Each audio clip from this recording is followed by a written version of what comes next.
बिस्मिल्लाहिर्रहमानिर्रहीम। अल्लाह ताला के पाक नाम से शुरू जो बड़ा मेहरबान नहायत रहम करने वाला है। अस्सलामु अलैकुम स्टूडेंट्स, मैं हूँ आपका teacher Mohammad Asim Nasar, second year ICS computer science के नेक्स्ट लेक्चर के साथ यूनिक ग्रुप ऑफ इंस्टीट्यूशन की तरफ से हाजिर हूँ। उम्मीद करता हूँ स्टूडेंट आप खैरियत से होंगे और अल्लाह ताला के करम से 5 वक्त की नमाज अदा करते होंगे और जो इल्म आपको हासिल हो उस पर अमल भी करते होंगे और इखलास के साथ सिर्फ़ अल्लाह ताला की नीयत से ही आप अमल करते होंगे। अल्लाह ताला जो है इतना को अच्छा, इतना को मेहरबान करम करने वाला है कि हम अपनी सारी ज़िंदगियां लगा लें तो हम ये डिटेक्ट ही नहीं कर सकते, काउंट ही नहीं कर सकते कि अल्लाह ताला हमें कितनी रहमतों और नेमतों से नवाज रहा है। किसी भी आप साइंस की बात कर लें, मेडिकल साइंस की बात कर लें, किसी भी साइंस की बात कर लें जिसका ताल्लुक़ हमारे साथ है, तो वो कॉन्टीन्यूसली जो है वो उसमें एडवांसमेंट होती जा रही है। वो डिटेक्ट कर रहे हैं कि जी अल्लाह ताला जो है हमें मेडिकली जो है कितनी फैसिलिटीज़ प्रोवाइड कर रहा है। ये तो वो चीज़ें हैं जिसको रिसर्च किया जा सकता है साइंस के हवाले से, लेकिन कुछ ऐसा इल्म है जिसको बातिनी इल्म कहा जाता है। अगर आप उसकी तरफ हो जाएं तो वो भी इतना को बड़ा इल्म है, तो हम वो उस किताबों पे किताबें उस पर लिखी जा रही हैं और हम ये डिटेक्ट नहीं कर सकते कि अल्लाह ताला हमें बातनी कितनी नेमतों और रहमतों से नवाज रहा है। तो अब अल्लाह ताला जो इतनी नेमतों और रहमतों से नवाज रहा है, क्या उसकी इबादत, उसकी शुक्रगुजारी करना नहीं बनता? तो अब जो है अब ये तो हमें पता ही नहीं है कि अल्लाह ताला किन किन नेमतों रहमतों से नवाज रहा है। अभी तो पहले तो ये डिटेक्ट किया जाए ना, तो हम वो ही डिटेक्ट नहीं कर सकते। सारी उम्र भी लगे रहें तो हम ये डिटेक्ट नहीं कर सकते। उसका मतलब क्या हुआ कि अब हमें डिटेक्ट ही नहीं है, तो हम सारी उम्र अगर शुक्रगुजारी भी करते रहें फिर भी हम शुक्रगुजारी का हक़ अदा कर ही नहीं सकते। अभी आगे अगली बात और चलेगी कि जी वो इखलास के साथ भी की गई है कि नहीं की गई। अभी तो हमें पता ही नहीं चलना और हमारी ज़िंदगी ख़त्म हो जानी है कि कितनी नेमतें हैं। वो पता चले तो फिर शुक्रगुजारी का, अभी तो पता ही नहीं है तो शुक्रगुजारी क्या। और शुक्रगुजारी भी हो जाए तो उसमें भी यही कि हम कोई लोगों के लिए तो नहीं कर रहे, दिखावे के लिए तो नहीं कर रहे।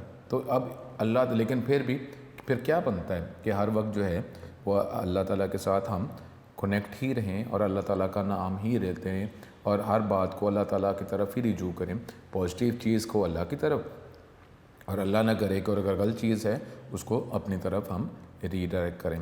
तो अब जो है कि अब उसमें कुछ ऐसी बातें भी हैं कि जी कुरान जो है उसको पढ़ा जाए, समझा जाए, अमल किया जाए, लेकिन अब उसमें ऐसे भी है कि जी जो कुरान उसमें अब मर्तबे की बातें की जाएंगी। असल में बात है नीयत की। अब वो नीयत करके, लेकिन फिर भी अगर इल्म आ जाए तो फिर अमल बेहतर करना है। ये नहीं कि अब नीयत की तरफ ही करते रहेंगे। अगर आपको बेहतर चीज़ पता चल गई तो ज़ाहिर आप उसकी कोशिश करें। जिस तरीके से कुरान जो है कि अगर कहते हैं वो कि जो आगे आखिरत में कुरान जो है ये हमें अल्लाह ताला के करम से जो है हमें बहुत ज़्यादा फ़ायदा देगा कि जिसको हमें अगर अरबी नहीं आती, तर्जमा नहीं आता और वो पढ़ी जा रहा है और वो समझने की कोशिश कर रहा है, आता नहीं है लेकिन फिर भी वो पूरे इखलास से पढ़ रहा है कि मेरे ये अल्लाह ताला का कलाम है, तो उसके बड़े मर्तबे हैं। अब वो क्या है कि ये एक और बात जो है कि क्योंकि स्टूडेंट पता क्या, मैं ये कहता हूँ कि इस दुनिया जहान में सबसे अच्छे जो है ना वो माँ बाप हैं, सबसे अच्छे माँ बाप हैं। इसके अलावा, इससे ज़्यादा अच्छे आपके माँ बाप के अलावा दुनिया में है ही कोई नहीं। तो अब आगे जो है वो माँ बाप जो है उनको ना एक सब्ज़ कलर का बहुत प्यारा सा लिबास पहनाया जाएगा और वो कहेंगे हमारा तो यही मान होना चाहिए कि हमारे माँ बाप से अच्छा प्यारा कोई है ही नहीं, उससे ज़्यादा अमल करने वाला कोई है ही नहीं।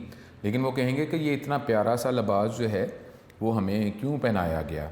तो हमारे कोई अल्लाह ना करे कोई मसले मसाइल थे तो ये हमें पहनाया जा रहा है और उनको बहुत अच्छी जगह पे बिठाया जाएगा। उन्होंने कहा कि क्योंकि तुम्हारी औलाद जो है वो कुरान पाक पढ़ती है, कुरान पाक पढ़ती है और उनकी नीयत में आप होते हैं, तो उनके कुरान पढ़ने से आप पे जो है ये इतना करम किया गया है। तो बेटा ये होना चाहिए ना कि हमें अपने माँ बाप जो है उनकी खुशी के लिए हम हमारे माँ बाप जो है अभी भी खुश रहें और अगली दुनिया में भी खुश रहें। तो ऐसे अमाल हमें करने चाहिए कि जिसमें दुनिया में भी हमारे माँ बाप खुश रहें और आगे भी उनको फ़ायदा ही हो। अब वो क्या बात, वो बात हमने पढ़ी नहीं हुई कि वाले साहब नहीं थे तो वालदा साहिबा ने जो है बच्चे को कुरान पाक पढ़ने भेजा, तो बच्चे ने पहली दफ़ा कुरान पढ़ा और अपने हाथ खड़े किए तो अल्लाह, अब वो छोटा बच्चा है तो उसके हाथ छोटे छोटे, तो अल्लाह ताला कहता है कि मुझे हया आ गई कि इसके बच्चे ने आज कुरान पढ़ा, बिस्मिल्लाह पढ़ा, अपने हाथ उठाए हैं तो इसके मुंह से ये नाम निकला, तो मुझे हया आ गई कि इसके जो वाले साहब जो है उस पर मुझे कोई मैं मसले उसके साथ कुछ करूं, तो मैंने उसको बख्श दिया। तो बेटा कोई भी हम नियत कर सकते हैं। हमारे हाथ कौन से बड़े हो गए हैं? हमारे हाथ को डायनासोर वाले हाथ हो गए हैं। तो क्या अगर हम बड़े हो भी गए हैं तो क्या हमें अपने इन हाथों से अपने माँ बाप के लिए दुआ नहीं करनी? जितने मर्ज़ी बड़े हो जाएं, जितने मर्ज़ी बड़े हो जाएं, आपके बच्चे भी हो जाएं, तो क्या बात है, हमने अपने माँ बाप के लिए दुआ नहीं करनी? तो हमारे हाथ कौन से बड़े हो गए? तो आप भी हाथ उठाएँ और अल्लाह ताला से दुआ करें अपने माँ बाप के लिए। दुनिया में हैं तो अल्लाह ताला करम करें, उनसे खुशी हासिल करें, उनकी फरमाबरदारी करें और आगे भी करें। इसमें क्या अर्ज़ है? अल्लाह ताला ये जो किताबों में ये करता है, ये हमारी नीयतें होती हैं कि हम इनसे नीयतें अपनी बढ़ाएं। और अगर जो है अगर कोई डराने वाली बात है तो हम डरें, रोएं। अच्छी बात है तो फिर हम अल्लाह ताला से नीयतें करें, दुआ करें, तो इस तरह हमारा इम्प्रूव हम करें। ठीक है, अल्लाह ताला करम करे।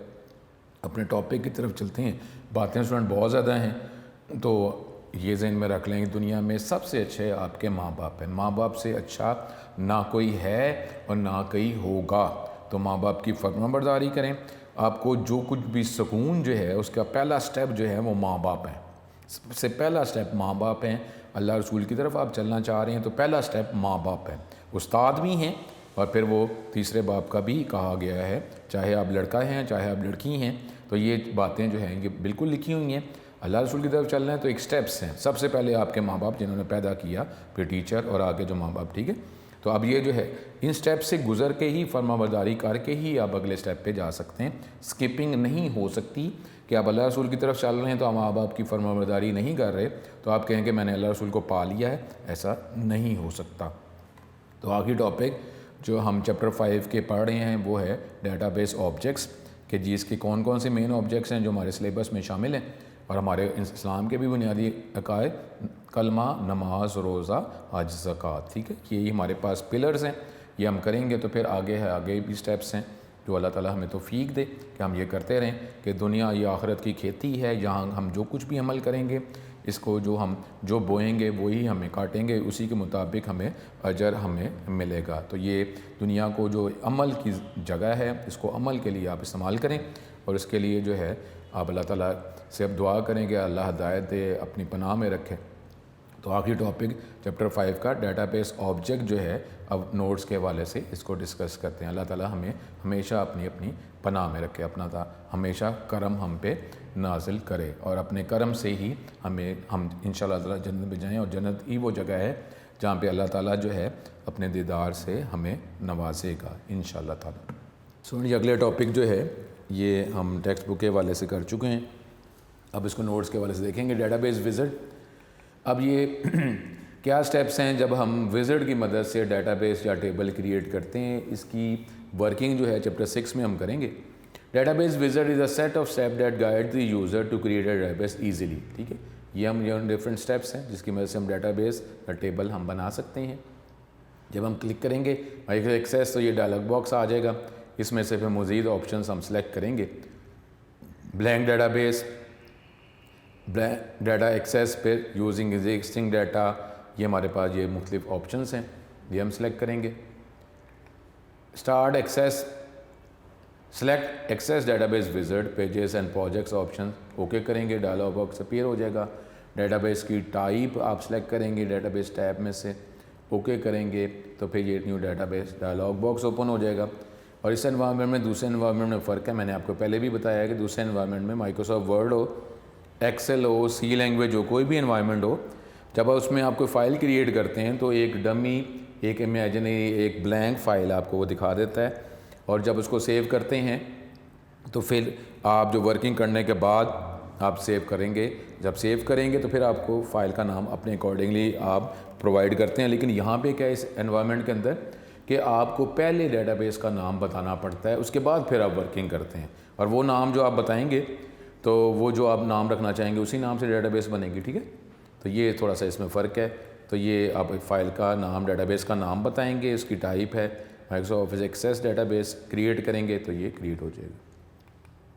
फिर फ़ाइल का नाम आप बताएंगे, डेटाबेस का नाम, लोकेशन बताएं, क्रिएट करेंगे और वो क्रिएट हो जाएगी। फिर है कि न्यू डेटाबेस मेन मेन्यू की मदद से कैसे करेंगे, माइक्रोसॉफ्ट एक्सेस स्टार्ट करेंगे, डायलॉग बॉक्स आ जाएगा, कैंसिल करेंगे, मेन विंडो अपीयर हो जाएगी। तो फिर आप फाइल में जाके आप न्यू करेंगे, select file, new dialog box appear हो जाएगा। तो उसके बाद जो है अब आपने जर्नल के अंदर आपने ब्लैंक डेटाबेस सेलेक्ट करेंगे या आप डेटाबेसेस के अंदर मुख्तलिफ डेटाबेसेस अवेलेबल हैं वो आप करेंगे। जनरल टैब में जाएंगे और ब्लैंक डेटाबेस आप यूज़ करेंगे, ओके करेंगे, डायलॉग बॉक्स अपीयर हो जाएगा। डेटाबेस का नाम, फ़ाइल का नाम बताएंगे, लोकेशन बताएंगे, फ़ाइल कहाँ सेव करनी है, क्रिएट करेंगे और डेटाबेस क्रिएट हो जाएगी। फिर एग्जिस्टिंग जो डेटाबेस, अब ये कैसे करते हैं चैप्टर 6 में हम देखेंगे, ठीक है। अब जो डेटाबेस आपने फ़ाइल क्रिएट कर दी है उसको अगर ओपन करना है, एक्सेस स्टार्ट करेंगे, डेटाबेस का डायलॉग बॉक्स अपीयर हो जाएगा, ओपन पे क्लिक करेंगे, ओपन डायलॉग बॉक्स, डेटाबेस की फ़ाइल हम सेलेक्ट करेंगे तो ये डेटाबेस फ़ाइल जो है ओपन हो जाएगी। एग्ज़िट करना है तो फिर क्या करेंगे, मुख्तलिफ तरीक़ों से आप एग्ज़िट कर सकते हैं कि मेथड्स के हैं। फ़ाइल में मेन्यू में से जाके एग्ज़िट के ऑप्शन पे क्लिक करेंगे, एक्सेस डेटाबेस, ये सॉफ्टवेयर क्लिक क्लोज़ हो जाएगा। या प्रोग्राम आइकन जो है जो टॉप लेफ़्ट कॉर्नर पे होते हैं वहाँ पे आप डबल क्लिक करेंगे तो ओपन क्लोज़ हो जाएगा। फिर या क्लोज़ बटन जो आपके जो कंट्रोल बटन्स होते हैं, क्रॉस का बटन, उस पर क्लिक करेंगे तो ये MS एक्सेस विंडो जो है, MS एक्सेस का सॉफ्टवेयर जो है वो क्लोज़ हो जाएगा। अब ये अगला हमारा जो लास्ट टॉपिक जो है वो अब हम पढ़ते हैं, डेटाबेस ऑब्जेक्ट्स, ठीक है। अब किसी भी एनवायरनमेंट के अंदर जो मेन हमारे पास टूल्स होते हैं, कंपोनेंट्स होते हैं जिसकी मदद से जो है फिर हम वर्किंग करते हैं। कुछ हमारे पास मेन कंपोनेंट्स होते हैं, नॉर्मली जब भी वर्किंग करेंगे पहले मेन कंपोनेंट्स को ही यूज़ किया जाएगा। फिर उसके अलावा अगर और कंपोनेंट्स हैं वो इस्तेमाल करना चाहें तो आप इस्तेमाल कर सकते हैं, लेकिन जिस तरीके से अब डेटाबेस इस्तेमाल करनी है तो इसके अंदर भी हमारे पास कोई मेन ऑब्जेक्ट्स, मेन कंपोनेंट्स हैं और हमारे सिलेबस के अंदर यही 4 जो है, और भी ऑब्जेक्ट्स हैं, कंपोनेंट्स हैं, लेकिन हमारे सिलेबस में 4 ऑब्जेक्ट शामिल हैं। मैंने पहले भी बात की है, ऑब्जेक्ट किसे कहते हैं कि जिसके कुछ करैक्टरिस्टिक्स होते हैं और कुछ एक्शन रिएक्शंस होते हैं। कुछ ऑब्जेक्ट ऐसे हैं जो अल्लाह ताला ने उसको पैदा किया, बनाया है, जिस तरीके से उसको नेचुरल ऑब्जेक्ट कहा जाता है। जिस तरीके से अगर हम इंसान की बात करते हैं तो इंसान की वो ज़ाहिरन खूबियाँ जो हैं वो कि जी इसका वज़न कितना है, इसकी हाइट कितनी, डिफरेंट करैक्टरिस्टिक्स, और उसके अलावा इसके परफॉर्मेंस है, एक्शन रिएक्शन है, चलना फिरना, खाना पीना, ये सारे उसके जो फंक्शनलिटी है ये उसकी वर्किंग है। बाकी जो हैं उसको कहते हैं मैन मेड ऑब्जेक्ट। आंखों से आप जो कुछ भी देखते हैं या तो आप नेचुरल ऑब्जेक्ट को देख रहे होते हैं जिसको अल्लाह ताला ने डायरेक्ट पैदा किया है या जिसको इंसानों ने बनाया है, तो कोई इसको ऑब्जेक्ट कहा जाता है जो भी आप आंखों से देखते हैं। बाकी जो हैं, तो पहले ही बात की, जिसका वाइट बोर्ड है ये भी एक ऑब्जेक्ट है, लेकिन इसको अल्लाह ताला ने पैदा नहीं किया, इंसान ने इसको बनाया है। डेफिनेटली अल्लाह ताला की बनाई ही चीज़ों को ही, जो पैदा की हुई चीज़ों को ही इस्तेमाल करके वाइट बोर्ड बनाया गया है, लेकिन इंसान ने जो है वो उसको अगर हम करेंगे लिंक तो फिर इंसान ने इसको बनाया है, डेफिनेटली अल्लाह ताला की चीज़ों से, बनाई हुई चीज़ों से ही खैर बना है। तो अब जो है हमारे पास इसके भी कुछ करैक्टरिस्टिक्स हैं कि इसका वज़न कितना है, किस चीज़ से बना है, इसकी हाइट कितनी है, इसकी विड्थ कितनी है, चौड़ाई कितनी है, लेकिन इसके एक्शन रिएक्शन अपनी तरफ से नहीं है, यानी ये खुद मूव नहीं करता, को खाता पीता नहीं है। इंसान जो है वो कोई ही एक जगह से दूसरी जगह मूव करता है, एक दीवार से दूसरी दीवार पे लगाता है, ठीक है। तो अब ये डेटाबेस ऑब्जेक्ट्स, अब हमारे पास पहले database object, a component of a database system is known as database object. MS access provide different object provide करता है जिसके ज़रिए डाटा आप स्टोर कर सकते हैं या डाटा जो है उसको आप गेट कर सकते हैं। 4 ऑब्जेक्ट शामिल हैं, वो है जी टेबल, क्यूरी, फॉर्म्स और रिपोर्ट। ये डेटाबेस ऑब्जेक्ट का शॉर्ट क्वेश्चन है और कंबाइन ये टॉपिक जो है ये लॉन्ग क्वेश्चन भी है। अब हम देखते हैं कि टेबल, क्यूरी, फॉर्म, रिपोर्ट कैसे किसको हैं। सबसे पहले हमारे पास डेटाबेस ऑब्जेक्ट का शॉर्ट क्वेश्चन था, वो कवर किया। अब हम टेबल की बात करते हैं। पहला object table. Table is the most important object of a database. It is this central concept in relation database. All data in relation database is stored in table, ठीक है। अब पहले भी आपको कहा था, माइंड में आपने रखना है कि डाटा जो है वो टेबल ऑब्जेक्ट में ही स्टोर किया जाता है, ठीक है। और जो ऑब्जेक्ट जो है हमने पढ़े हैं, टेबल, क्यूरी, फॉर्म, रिपोर्ट, इसके अंदर डाटा जो है वो स्टोर नहीं किया जाता, ठीक है। इसके अंदर डाटा स्टोर नहीं किया जाता, बल्कि डाटा सिर्फ टेबल ऑब्जेक्ट के अंदर ही स्टोर किया जाता है। ठीक है, बाकी ऑब्जेक्ट जो हैं टेबल ऑब्जेक्ट में डाटा स्टोर करने के लिए या टेबल ऑब्जेक्ट से डाटा गेट करने के लिए इस्तेमाल किए जाते हैं। इस तरीके से अभी हम बात कर रहे थे कि दुनिया में जितने भी ऑब्जेक्ट्स हैं वो या तो नेचुरल ऑब्जेक्ट हैं, अल्लाह ताला ने पैदा किया है, या इंसानों ने बनाया है। लेकिन फिर भी अगर वाइट बोर्ड की हम बात कर रहे थे तो वाइट बोर्ड जो है सपोज़ अगर लकड़ी से बना है तो ठीक है, ये इंसानों ने बनाया है, लेकिन लकड़ी तो है वो तो अल्लाह ताला ने पैदा की है ना, दरख्तों से। और दरख्त जो हैं वो कहाँ से उगे हैं? वो ज़मीन से, वो पानी से, इस तरीके से। तो अब जो है मेन बात तो वो वहीं जाएगी कि जो कोई भी ऑब्जेक्ट है उसका ताल्लुक जो है इनडायरेक्टली किसके साथ होगा? नेचुरल ऑब्जेक्ट के साथ जो अल्लाह ताला ने बनाया है। लोहा जो है, जो भी अब हमारे पास डिफरेंट जो मटेरियल्स हैं वो भी तो ज़मीन से निकाले जा रहे हैं ना, तो वो भी तो अल्लाह ताला ने ही पैदा किए हैं। तो अब इसी तरीके से जब डाटाबेस ऑब्जेक्ट की बात करते हैं तो उसमें टेबल ऑब्जेक्ट ही वो मेन ऑब्जेक्ट है जिसके अंदर डाटा स्टोर किया जाता है। कोई भी ऑब्जेक्ट जो है ये टेबल के अलावा जो भी ऑब्जेक्ट है वो डायरेक्टली या इनडायरेक्टली टेबल ऑब्जेक्ट से ही डाटा गेट करेगा या टेबल ऑब्जेक्ट में डाटा रखवाएगा। ठीक है, तो टेबल ऑब्जेक्ट जो है यही वो मेन ऑब्जेक्ट है जिसके अंदर डाटा स्टोर किया गया। अब पहला ऑब्जेक्ट जो है table object. Table is the most important object of a database. Database का जो मेन ऑब्जेक्ट है वो है table. It is the central concept. जितना भी डाटा स्टोर होता है वो टेबल ऑब्जेक्ट में ही स्टोर किया जाता है। टेबल को रिलेशन भी कहा जाता है। ठीक है, ये आपको ये एक स्केच नज़र आ रहा है, एक टेबल है जिसमें पास मुख्तलिफ कॉलम्स हैं, रोज़ हैं। Table is a collection of related data organized in horizontal rows. Table जो है रिलेटेड डाटा के कलेक्शन का नाम है कि जिसमें डाटा जो है हॉरिजॉन्टल रोज़ में उसको ऑर्गेनाइज़ किया जाता है और वर्टिकल कॉलम्स में ऑर्गेनाइज़ किया जाता है। In access rows and columns are refer to as records and fields. Access के अंदर रोज़ और कॉलम को क्या कहा जाता है? रिकॉर्ड्स और फील्ड्स कहा जाता है। हर रो को डिवाइड किया जाता है मुख्तलिफ फील्ड्स में। फील्ड को हम क्या कहते हैं? Is more than just a column. It is a way of organizing information by the type of data it is. इसमें इंफॉर्मेशन को ऑर्गेनाइज़ किया जाता है कि अपने टाइप के किस तरह का डाटा उसमें मौजूद है उसके हवाले से इंफॉर्मेशन को एक ऑर्गेनाइज़ किया जाता है। कि स्टूडेंट जो है अगर आपने इसकी इंफॉर्मेशन स्टोर करनी है तो स्टूडेंट जो इंफॉर्मेशन जो है मुख्तलिफ कॉलम्स का कम्बिनेशन है, जैसे student ID, roll number, name, marks. ठीक है, every piece of information within a field is of same type. In the above figure में इंफॉर्मेशन जो है स्टूडेंट की हम स्टोर कर रहे हैं सेपरेट रोज़ में। Database normally consist of different tables. Database जो है असल में मुख्तलिफ टेबल्स, मुख्तलिफ टॉपिक से रिलेटेड जो डाटा आप स्टोर करना चाह रहे हैं उसके कम्बिनेशन का नाम है, जिसको आप डाटा जो है जो मुख्तलिफ टॉपिक्स में आप स्टोर कर रहे हैं, हर डाटा अपने टॉपिक से रिलेटेड टेबल के अंदर ही स्टोर किया जाएगा, तो उसको आप जब कंबाइन करेंगे तो डाटाबेस बन जाएगा। Each table is identified by it's name. Her table का नाम जो है उससे उसको टेबल को आइडेंटिफाई किया जाता है और डेफिनेटली उसका नाम जो है वो डिफरेंट ही होता है। An important task in designing a database is the decision that which tables should be included in database and which field should be included in each table। ठीक है, ये लाइन सादी सी है लेकिन बहुत इंपॉर्टेंट है।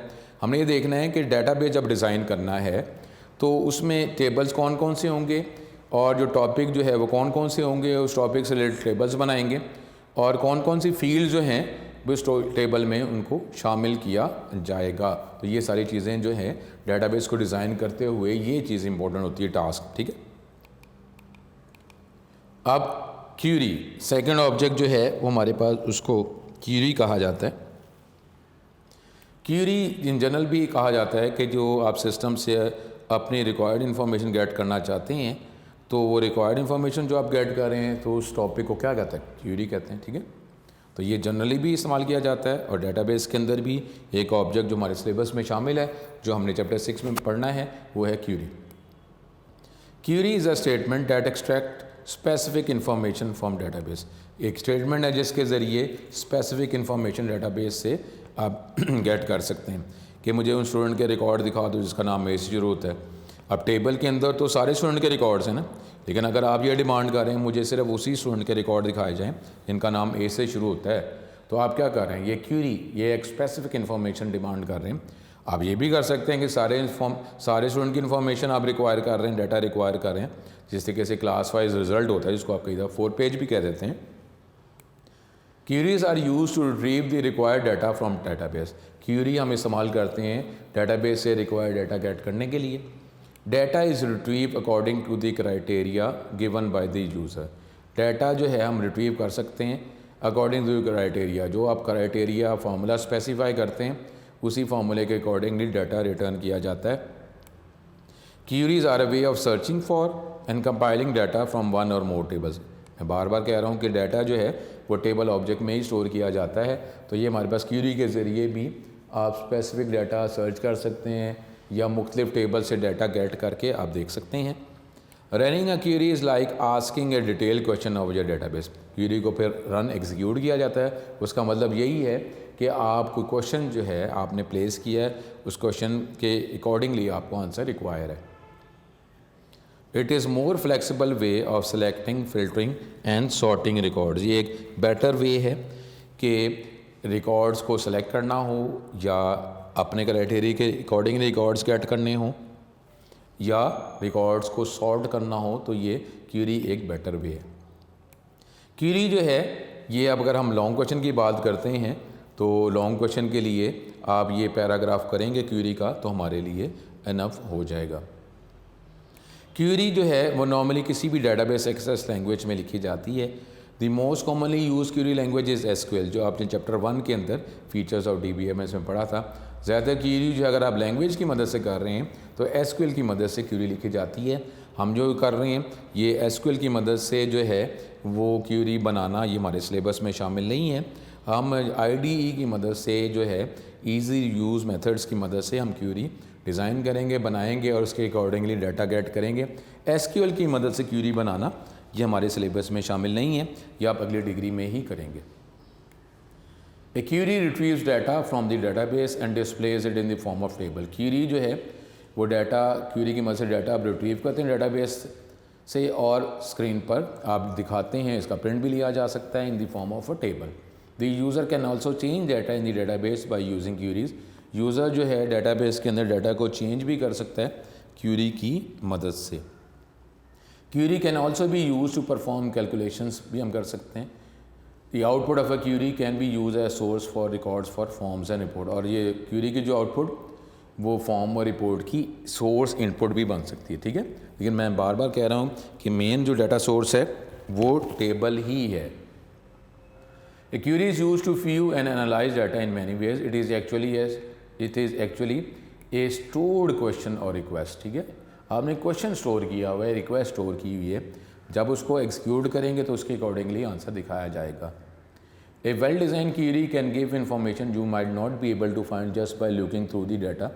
यानी अगर वेल डिज़ाइन क्यूरी ये होती है कि आप अगर इंफॉर्मेशन को डायरेक्टली अगर आप देखें तो आपको वो इन्फॉर्मेशन गेट करने के लिए जो है वो या तो आपको डायरेक्टली नज़र नहीं आ रही, आपको मेहनत करनी पड़ेगी, तो ठीक है आपने इसको क्यूरी की मदद से वो डाटा आप गेट कर रहे हैं। क्योंकि जब हम डाटाबेस की बात करते हैं तो हमने बात की कि रिलेशनशिप का टॉपिक होता है, तो कई दफ़ा डाटा एक टेबल से नहीं एक ज़्यादा टेबल से डाटा गेट करके एक टेबल, एक ज़्यादा टेबल्स और एक कॉलम, एक ज़्यादा कॉलम जो मुख्तलिफ टेबल से मौजूद हैं उसको यूज़ करके हम एक रिपोर्ट, एक क्यूरी, हम उसका आंसर हमें रिक्वायर होता है। तो ज़ाहिर है इसके लिए आप क्यूरी ऑब्जेक्ट की मदद से ये आसानी से कर सकते हैं। Suppose a table students contains the following rows, ये रोज थी। अब हमने कहा the user executes a query to retrieve the record of the student who got more than 550 marks. अब 550 से ज़्यादा जिसके मार्क्स हैं हम वो चाहते हैं कि वो हमें रिटर्न किया जाए, तो query will display the following table as result. आज में क्या होगा कि जो मेन टेबल था उसमें कितने रिकॉर्ड थे, 4 रिकॉर्ड्स थे। अब हमने क्यूरी प्लेस की कि मुझे उन स्टूडेंट के रिकॉर्ड दिखाए जाएं कि जिनके टोटल मार्क्स जो हैं 550 से ज़्यादा हैं। तो अब क्यूरी जो है वो अब आपको ये रिज़ल्ट रिटर्न करेगी, ये टेबल के फॉर्म में, कॉलम्स और रो के फॉर्म में आपको ये रिज़ल्ट डिस्प्ले किया जाएगा। इसमें आपको वही उन्हीं स्टूडेंट्स के रिकॉर्ड्स दिखाए जाएंगे जिनके टोटल मार्क्स जो हैं 550 से ज़्यादा हैं। तो ठीक है, इस तरीके से ये डाटा था, ये टेबल के अंदर रिकॉर्ड से 4 रिकॉर्ड। जब क्यूरी हमने बनाई और उसमें क्राइटेरिया स्पेसिफाई किया तो कितने रिकॉर्ड्स रिटर्न हुए, 3 रिकॉर्ड्स, ठीक है। ये इसकी example. The information retrieve by query appears like data sheet view. Data sheet view है, डाटा शीट किसे कहते हैं कि एक शीट है जिसमें रोज़ और कॉलम्स है, उसकी फॉर्म में आपको इन्फॉर्मेशन दिखाई जा रही है। और ये इन्फॉर्मेशन जो है ये भी हो सकती है कि ये इन्फॉर्मेशन एक टेबल से आपको गेट करके दिखाई जाए या मल्टीपल टेबल से दिखाई जाए। तो ये क्यूरी की एक अच्छी एक एग्जांपल हो गई। और ये क्यूरी कैसे बनाते हैं ये हम चैप्टर 6 में ही देखेंगे। उसके बाद हमारे पास अगला ऑब्जेक्ट है वो है फॉर्म। फॉर्म जो है जिस तरीके से आप इंटरनेट पे आप ऑनलाइन फॉर्म प्लेस करते हैं, अपनी इन्फॉर्मेशन पुट करते हैं सिस्टम में और उसके अकॉर्डिंगली आपको इन्फॉर्मेशन जो आपने पुट की होती है वो आप देखते हैं, इसको फॉर्म ऑब्जेक्ट कहा जाता है। Graphical interface use to interact with database को फॉर्म कहा जाता है। Forms are use for entering, modifying and viewing records. Form जो है उसमें मुख्तलिफ तरह के हमारे पास कंट्रोल बटन होते हैं, टेक्स्ट बॉक्स, लेबल्स, बटन। ये ग्राफिकल है, जिस तरह आप ग्राफिकल ऑब्जेक्ट्स हैं जिसके ज़रिए आप डाटा या तो एंटर कर सकते हैं, मॉडिफाई या चेंज कर सकते हैं, देख सकते हैं। These objects enable the user to interact with the database easily. When you enter information into a form in Access, the data goes exactly where the database wanted to go in one or more related table। ठीक है, तो यहाँ से अगर करना चाहें तो 3, 4, 5, 6, 7, 1 और मोर रिलेटेड टेबल तक आप कर लें तो ये फॉर्म का हमारे पास हो जाएगा। अब user can also retrieve data, इसके ज़रिए कर सकता है, चेंज कर सकता है, अपडेट कर सकता है। Forms make entering data easier. ठीक है, तो यहाँ तक अगर हम कर लेंगे तो ये हमारे पास ये अच्छा वाला ये फॉर्म का हमारे पास टॉपिक हो जाएगा। ठीक है, बाकी लाइंस आपके नॉलेज के लिए मौजूद है। फिर फॉर्म के एडवांटेजेस, ये अगला टॉपिक हमारे पास शॉर्ट क्वेश्चन भी हो सकता है। इसके एडवांटेजेस क्या हैं कि जी forms are easy to use, इसको आप आसानी से इस्तेमाल कर सकते हैं। Form use graphical interface that's is attractive, जिसमें मुख्तलिफ हमारे पास बटन्स हैं, कंट्रोल बटन हैं जिसके ज़रिए हम डाटा जो टेबल में मौजूद है वो हम गेट कर सकते हैं, चेंज कर सकते हैं, मॉडिफाई कर सकते हैं, डिलीट कर सकते हैं। User can interact with table without technical knowledge. अब वो इनडायरेक्टली वो टेबल से इंटरेक्ट कर रहा है लेकिन टेक्निकल नॉलेज नहीं है। फॉर्म की मदद से आसानी से डाटा जो है वो जो टेबल में मौजूद है उसके साथ इंटरेक्शन हमारी टेबल के साथ हो सकती है। हमारे पास टेक्निकल नॉलेज नहीं भी है कि डाटा जो टेबल में मौजूद है उसको कैसे यूज़ किया जाएगा, तो हम फॉर्म की मदद से आसानी से कर सकते हैं। डिसएडवांटेजेस ज़ाहिर है, लेकिन हमने ये देखना होता है एडवांटेज ज़्यादा हैं तो हमारे लिए वो फ़ायदा है, वो ऑब्जेक्ट हम यूज़ करते हैं। डिसएडवांटेज तो data in the form can not be formatted, formatted नहीं है। फॉर्मेटेड हो तो फिर आपको सेटिंग्स ही करनी पड़ती है टेबल की, या आप रिपोर्ट आपको यूज़ करनी पड़ती है। Forms are only use on computer screen, ज़्यादातर फॉर्म का ताल्लुक स्क्रीन के साथ होता है। प्रिंटर पे प्रिंट लेना है तो फिर ये फॉर्म ऑब्जेक्ट नहीं, हमें ये रिपोर्ट ऑब्जेक्ट इस्तेमाल की जाती है। आखिरी ऑब्जेक्ट रिपोर्ट, ये आउटपुट है database application. Reports are useful because they allow you to present components of database in an easy to read format. अब फॉर्मेट बताते हैं, जिस तरह 4 पेज है के ऊपर हेडिंग्स आएंगी, फिर कॉलम्स के नाम होंगे, जो भी 4 पेज के वाले से इनिशियल परसेंटेज जो भी परसेंटेज है वो दिखाई जाएगी। एक स्टाइल है कि पोर्ट्रेट स्टाइल है, लैंडस्केप स्टाइल है। You can even customize a report's appearance to make it visually appealing. Access offer you to the ability to create a report from any table or query. अब जो report जो है वो table से भी बना सकते हैं, क्यूरी से भी, लेकिन माइंड में ये रखना है कि वो डायरेक्टली इनडायरेक्टली ताल्लुक हमारा वो टेबल के साथ ही होगा। Reports are use to retrieve and present data in a formatted way. ठीक है, यहाँ तक आप लाइन्स करेंगे।